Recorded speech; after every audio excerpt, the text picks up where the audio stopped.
شری اکال، السلام علیکم. بچن بولا جا رہا ہے یار. سو گائز آج نیہا کا کچھ میں بتایا تھا لاسٹ ویڈیو میں بھی، تو اس کے ڈینٹل کا کچھ دانت کا وہ چل رہا ہے ٹریٹمنٹ، اس وجہ سے ہمیں سیٹنگس کرنا پڑتی ہیں کئی بار، تو اسے بولا جاتا. تو فی الحال آگے والے کچھ ویڈیوز میں ایسا ہی رہے گا کیونکہ ہم ریکارڈ کریں گے، 2-3 دن آف ہے ہمارا، تو ابھی ریکارڈ کر لیں گے ہم ویڈیوز. تو فی الحال اگلی ویڈیوز میں آپ کو یہ کم دیکھنے کو ملے گی، یہ کم بولنے کو ملے گی. تو فی الحال آج کی ویڈیو ہونے والی ہے مفتی سلمان اظہری جی کی، اینڈ آج کی ویڈیو کا ٹائٹل ہے ایک بزرگ نے 70 سال تک ایک راز کو چھپایا، اور کیا تھا وہ راز، وہ ہمیں مفتی سلمان اظہری جی بتائیں گے. سو فی الحال اس ویڈیو کو ہم پلے کرتے ہیں اور پھر کرتے ہیں باقی باتیں ڈسکس. اللہ تعالیٰ نے ابراہیم علیہ السلام اور اسماعیل علیہ السلام دونوں کو تعمیر کا حکم دیا اور تعمیر ہوئی خانہ کعبہ کی. جب عمارت مکمل ہوئی تو جب کبھی کوئی گھر بنتا ہے تو کچھ اینٹ پتھر ٹکڑے بچ جاتے ہیں. گھر کی عمارت کے بعد جو سامان بچتا ہے آپ اس کو لے جا کر کے کہیں پھینک دیتے ہوں گے، ٹھنڈا کر دیتے. خانہ کعبہ کی تعمیر کے بعد جو مٹی، اینٹ پتھر گارے جو جس سے بھی بنا تھا وہ بچا تھا. تو ابراہیم علیہ السلام نے اس کے متعلق پوچھا رب ذوالجلال سے، مولا یہ جو تعمیر سے بچ گیا ہے اس کا کیا کیا جائے؟ اللہ کریم کا حکم ہوا، اے ابراہیم وہ جتنی مٹی بچی ہے یا گارا یا جو کچھ بھی بچا ہے اس کو اٹھاؤ، جمع کرو اور ہوا میں پھینک دو. خانہ کعبہ کی بنائی ہوئی اور بچی ہوئی مٹی، ابراہیم علیہ السلام اپنے ہاتھوں سے وہ ساری مٹی اور جو بچا ہوا سامان تھا جمع کیا اور ہوا میں اسے اٹھا کر پھینک دیا. وہ ہوا میں غائب ہو گئی، کہیں لے جا کر کے پھینکا نہیں. اور تفسیر میں فرمایا گیا جب ابراہیم علیہ السلام نے وہ ساری مٹی اٹھا کر کے پھینکی تو اس مٹی کے ذرے ذرے کو اللہ تعالیٰ نے پوری دنیا میں پھیلایا. اس مٹی کا ذرہ زمین پر جہاں پڑا وہاں اللہ کی ایک مسجد تعمیر ہوئی. قیامت تک جہاں وہ ذرہ پڑا ہوگا یا تو مسجد تعمیر ہوگی یا ہو چکی ہوگی. میں اسی لیے کہا کہ اس روایت کو پڑھنے کے بعد یہ فخر ہوتا ہے کہ جس جگہ ہم سجدے کے لیے مسجد میں حاضر آئے ہیں یہاں کا ذرہ بھی خانہ کعبہ کی مٹی سے ضرور ملا ہوگا. عزیزان گرامی وقار، مسجدوں کو تعمیر کرنے کے بعد اس کی صفائی ستھرائی کے لیے جس قدر ہم خیال رکھتے ہیں یہ ضروری ہے. لیکن کل رات ہم نے ذکر کی مجلس میں ایک بات آپ کے سامنے رکھی تھی. سب سے بڑی ذمہ داری ایک مسلمان کی یہ ہے کہ مسجد بنانے کے بعد جیسے اس کو تعمیر کرنے میں دلچسپی دکھاتے ہیں، جیسے کہ کسی شاعر نے کہا تھا کہ حضور پاک صلی اللہ تعالیٰ علیہ وسلم کی اس امت کا اب حال یہ ہے کہ مسجد تو بنا لی شب بھر میں ایمان کی حرارت والوں نے، من اپنا پرانا پاپی تھا بچپن سے نمازی بن نہ سکے.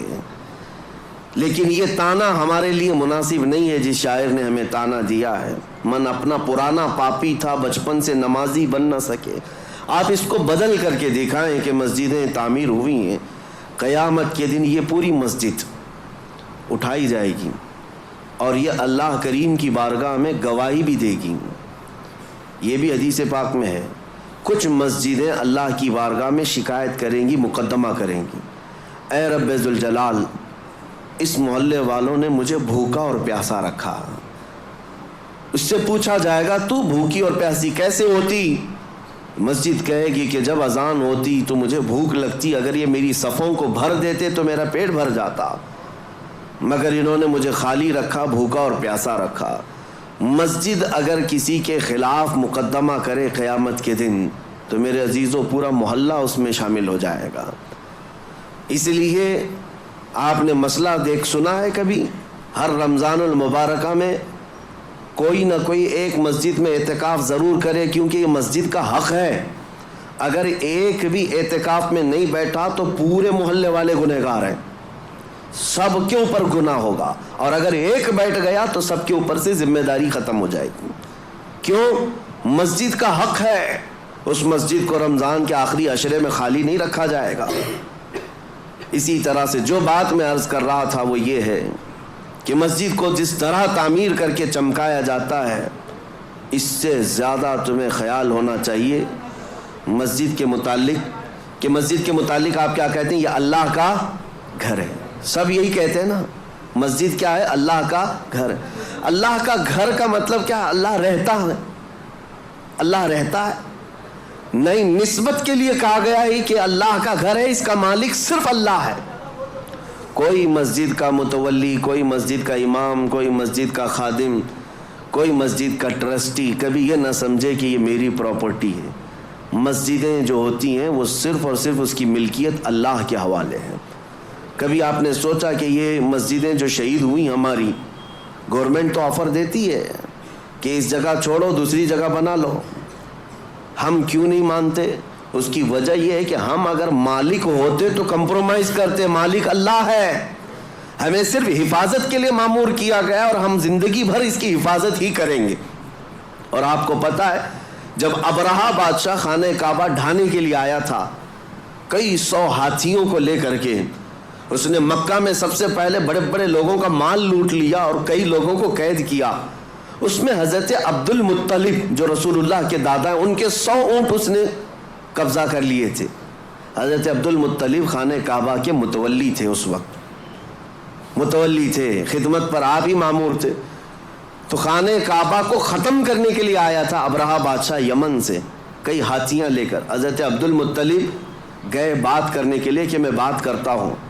تو ابرہہ نے ان کو اجازت دی آنے کے لیے اپنے دربار میں. آئے، پوچھا اس نے کہ کیا معاملہ لے کر آئے ہو؟ حضرت عبد المطلب نے کہا میرے جو 100 اونٹ تم نے ہتھیائے ہیں وہ واپس کر دو، مجھے میرے اونٹ دے دو. وہ ہنسنے لگا کہ تجھ کو کس نے خانہ کعبہ کا متولی بنایا؟ تجھے پتہ نہیں میں یہاں کیوں آیا؟ میں آیا ہوں خانہ کعبہ کو ختم کرنے کے لیے اور تم بات کر رہے ہو اپنے اونٹوں کی. ہونا تو یہ چاہیے تھا کہ تم میرے سے بات کرتا کہ کعبے کو مت ڈھاؤ، کعبے کو مت برباد کرو. حضرت عبد المطلب نے مسکرا کر یہی جواب دیا تھا، اونٹوں کا مالک میں ہوں، اس سے سوال کرنے آیا. کعبے کا جو مالک ہے وہ خود ہی اس کی حفاظت کرے گا. اللہ کریم وہ حفاظت فرمائے گا، ہم تو اس کی خدمت پر مامور ہیں. عزیزان گرامی، یہی نظریہ مسجدوں کی دیکھ بھال کرنے والی انتظامیہ کے ذہن میں رہے کہ ہم مسجد کے مالک نہیں، مسجد کے خادم ہیں اور ہمیشہ رہیں گے. اور دوسری بات جو میں کہنے جا رہا تھا وہ یہ کہ جتنا اس کی عمارت کو چمکایا، اس سے کئی زیادہ چمکانے کی جس چیز کو ضرورت ہے وہ کیا ہے؟ میں ایک لفظ آپ سے پوچھا کہ مسجد کو آپ کیا کہتے ہیں؟ اللہ کا گھر ہے. مسجد اللہ کا گھر ہے. یہاں اگر آپ کے سامنے کوئی غلاظت لا کر کے ڈال دے، برداشت کریں گے آپ؟ کوئی مسجد کے فرش پر تھوک دے، اپنا رینٹ نکال کر ڈال دے، باہر کی غلاظت لا کر ڈال دے، آپ برداشت کریں گے؟ ذہن میں موجود ہے اللہ کا گھر ہے، پاک ہی ہونا چاہیے، ایک نجاست کا تنکا بھی ہم برداشت نہیں کرتے. کیوں؟ اللہ کا گھر ہے. جبکہ فرمایا گیا حدیث میں قلب المؤمن عرش اللہ، مومن کا دل اللہ کا عرش ہوتا ہے. مومن کا دل اللہ کا عرش ہے. جب مسجدوں کی فرشیاں صاف رکھتے ہو، اس سے کئی زیادہ اپنے دل کو صاف رکھنے کی ضرورت ہے. جتنا اس کو چمکایا اس سے زیادہ اپنے دل کو چمکاؤ. جتنا اس کو صاف کیا ہے، زینت دیا ہے، اتنا ہی اپنے دل کو زینت دو. مولانا روم سچ فرماتے ہیں، کعبہ بنائے خلیل اطہر است و دل گزرگاہ رب جلیل است. خانہ کعبہ ابراہیم علیہ السلام کی بنائی ہوئی عمارت کا نام ہے، لیکن دل رب ذوالجلال کی گزرگاہ کا نام ہے. یہاں رب ذوالجلال تمہارے قلب کی طرف نظر فرماتا ہے، اس لیے اس کو پاک رکھنا چاہیے. ہم مسجدوں میں غلاظت برداشت نہیں کرتے تو پھر اپنے دل میں گناہوں کی لذت کے خیالات، کبھی وسوسوں کے انبار، کئی خواہشات کی بہت ساری بھیڑ دل میں کیا کیا جمع کر رکھا. جبکہ مومن کے متعلق کہا گیا وہ اللہ کا عرش ہے. اس اللہ کے عرش کو کیا ایسے ناپاک رکھا جا سکتا ہے؟ اس دل کی جتنی صفائی اور پاکی ہوگی اس قدر تم مقامات کو بھی پاتے جاؤ گے. اب آپ کو کیسے پتہ چلے یہ دل پاک ہے یا نہیں؟ اس کی سمپل سی مثال ہے. مسجد میں وضو کرنے کے لیے آتے ہیں، یہ نل لگے ہوئے ہیں وضو کے، ظاہر سی بات ہے اس کی ٹنکی تو کہیں لگی ہوگی، پانی کہیں جمع ہوتا ہوگا، وہیں سے تو نلوں میں آتا ہے. 10-12 نل لگائے ہوں گے وضو کے لیے. نل کھولو، کون سا پانی آتا ہے؟ جو ٹنکی میں ہوگا وہی آئے گا. اگر ٹنکی میں پاک صاف پانی رکھا ہوا ہے تو جو بھی نل کھولو پاک صاف پانی آئے گا.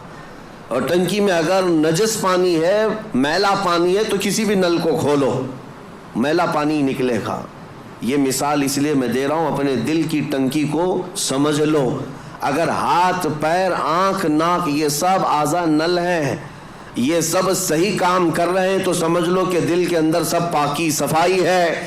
اور اگر بے حیائیاں ہو رہی ہیں, اس کا مطلب ہے کہ دل کی ٹنکی میں نجاست بھری ہوئی ہے. آنکھیں خطا کرتی ہیں, زبان غلاظت بکتی ہے, ہاتھ گناہ کرتے ہیں, پیر گناہ کرتے ہیں, تو اس کا مطلب یہ ہے یہ اعضاء کا کنیکشن دل سے ہے. اگر دل ناپاک ہے تو ہر عضو ناپاکی کرے گا, ہر عضو ناپاکی کرے گا. اسی لیے حدیث پاک میں میرے آقا صلی اللہ علیہ وسلم فرماتے ہیں, الا وان فی الجسد مضغۃ اذا صلحت صلح الجسد كله واذا فسدت فسد الجسد كله الا وهي القلب. میرے آقا فرماتے ہیں آگاہ ہو جاؤ, تمہارے جسم میں گوشت کا ایک ٹکڑا ہے, اگر وہ صحیح ہو گیا تو سارے اعضاء, جسم کے سارے پارٹس صحیح ہو جائیں گے, اور اگر وہ بگڑ گیا تو سارے اعضاء بگڑ جائیں گے. وہ کیا ہے؟ حضور فرماتے ہیں وہ دل ہے, وہ تمہارا دل ہے. اسی لیے لقمان حکیم کے لیے حکم ہوا تھا, ایک بادشاہ نے کہا ایک بکری ذبح کرو, اس میں جو سب سے اچھی چیز ہے وہ لے آؤ. آپ نے ذبح کیا اور دل لے جا کر بادشاہ کے پاس رکھا, کہا پورے جسم میں سب سے اچھی چیز یہ ہے. بادشاہ نے دوسرے دن ایک بکری دی اور کہا سب سے بری چیز نکال کر لاؤ. دوسرے دن ذبح کیا اور پھر دل لے جا کر کے ہی بادشاہ کے سامنے رکھا, کہا یہی سب سے بری چیز ہے. اگر صحیح ہو گئی تو سب سے اچھی چیز جسم میں دل ہے, اور اگر بگڑ گیا تو سب سے بری چیز دل ہے. میں آج اس بات کو اس لیے عرض کر رہا ہوں کہ جتنا مسجدوں کی صفائی پر خیال رکھنا ضروری ہے, اتنا اپنے دل کی صفائی پر بھی ضروری ہے. اگر اس کو آپ نے ناپاک ہی رکھا اور ایسی آوارہ رکھا تو 1000 سجدے کرنے کے بعد بھی تمہارا دل ناپاک ہی رہ جائے گا.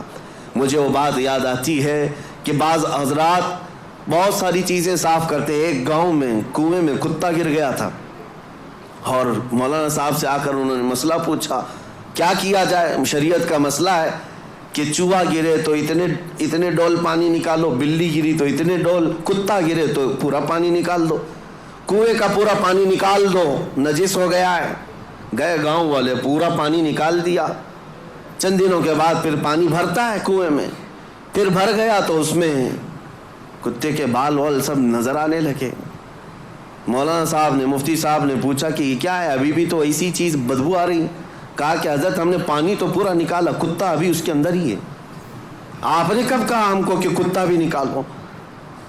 تو انہوں نے کہا میرے کہنے کا مطلب یہ ہے کہ جس سے نجاست بھری تھی پہلے وہ چیز نکالتے, بعد میں پانی نکالتے. تو گائز یہ تھی ویڈیو مفتی سلمان ازاری جی کی, بہت ہی کمال کی ویڈیو تھی. اینڈ لاسٹ میں انہوں نے واقعہ سنایا ہے ایک, کہ وہ مطلب اپنے دل سے ریلیٹڈ واقعہ تھا کہ آپ ہمیشہ چیزیں صاف کرتے ہو, مسجد وغیرہ صاف کرتے ہو, لیکن کچھ لوگوں کے دل ہوتے ہیں جو صاف نہیں ہوتے ہیں اندر سے, صرف باہر کی چیزیں کرتے ہیں. ہم بھی اپنی لائف میں یہ بہت چیزیں کرتے ہوں گے کہ جس دن کوئی تیوہار ہوتا ہوگا یا کچھ ایسا دن ہوتا ہوگا شبھ دن, تو ہم بڑی زیادہ صفائیاں کرتے ہیں کہ ہمارے سے بھائی خدا یا اوپر والا خوش ہو جائے, لیکن اس کے بعد ہم پھر سے ویسے ہو جاتے ہیں. تو ہم اپنے اندر کی, ہم اپنے دل کی میل باہر نہیں نکالتے, صرف باہر سے کرتے ہیں.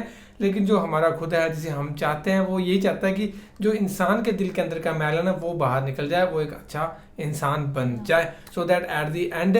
اور ہم سبھی بھائی اوپر والے کے بچے ہیں, اور کون چاہتا ہے کہ اس کے بچے جہنم میں جائے؟ ہر ایک یہی چاہتا ہے کہ جنت میں جائے. پر اگر ہم ہی بھائی غلط چیزیں کرتے رہیں گے تو وہ بھی ہمیں کب تک ہی معاف کریں گے. تو باقی تو فی الحال یہ تھی ویڈیو. اگر آپ چاہتے ہو ہم مفتی سلمان ازاری جی کی اور زیادہ ویڈیو بنائیں تو ضرور کمنٹ کرنا guys. Thank you so much for watching the video. ملتے ہیں نیکسٹ ویڈیو میں.